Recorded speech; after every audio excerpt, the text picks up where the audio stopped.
বলো বাবা। রাঘব, কেমন আছিস বাবা? আমি ঠিক আছি। বাবা, আমার ৭০তম জন্মদিন আসছে বাবা। নাতি নাতনিদের অবশ্যই নিয়ে আসিস। এটা তো ভালো খবর, আমি নিশ্চয়ই আসবো। ঠিক আছে বাবা। শোনো, তোমাদের দাদুর ৭০তম জন্মদিনে তোমাদের সবাইকে আমন্ত্রণ জানিয়েছে। আমাদের যেতেই হবে।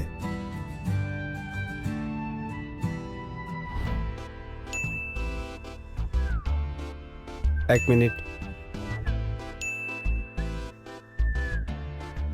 শোনো, তোমাদের দাদুর ৭০তম জন্মদিনে তোমাদের সবাইকে আমন্ত্রণ জানিয়েছে। আমাদের যেতেই হবে। নিশ্চয়ই বাবা। বাবা, আমি নিশ্চয়ই যাব তোমাদের সাথে। নিশ্চয়ই বাবা, আমি অবশ্যই যাব। অনেক বছর পর আবার সবার সঙ্গে দেখা হবে। শোনো, গাড়িটা এখানেই দাঁড় করিয়ে দাও। এই গাড়ি নিয়ে গেলে শো অফ করা মনে হবে। আমি এমনিই হেঁটে যাব।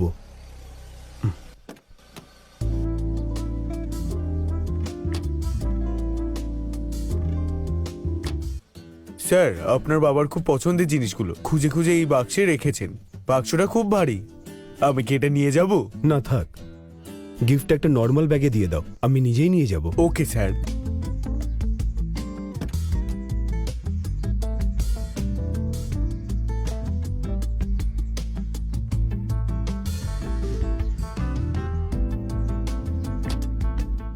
স্যার। তুমি তাহলে বেরিয়ে যাও, আমি চলে যাব। Okay sir.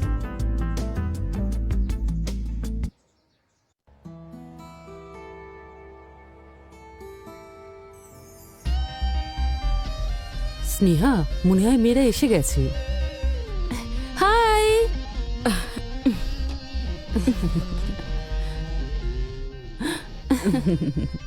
হ্যালো মা, কেমন আছো?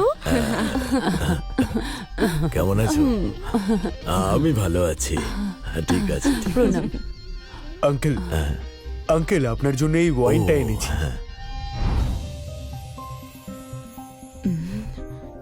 আরে এসবের কি দরকার ছিল? তোমরা যাও, ভিতরে গিয়ে একটু বিশ্রাম নিয়ে নাও। হ্যাঁ হ্যাঁ, যাও যাও। স্নেহা, হ্যাঁ, ওই দেখো প্রিয়াও এসে গেছে। ও মা, দেখো প্রিয়াও এসে গেছে।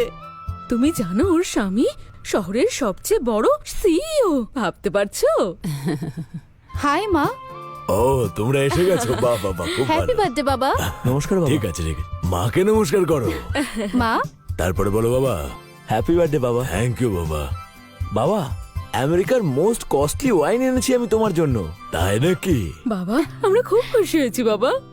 মেঘনা আর ওর হাজবেন্ডও চলে এসেছে, ওই ভিতরেই আছে। যাও না তোমরা, যাও যাও। হ্যাঁ, তুমি নিশ্চয়ই খুব গর্বিত। তোমার মেয়েরা সবাই খুব ভালো স্বামী পেয়েছে। এই সবই তোমার জন্যই তো সম্ভব হয়েছে। হয়তো কোনো জন্মে কোনো পুণ্য করেছিলাম, তাই এইরকম হয়েছে।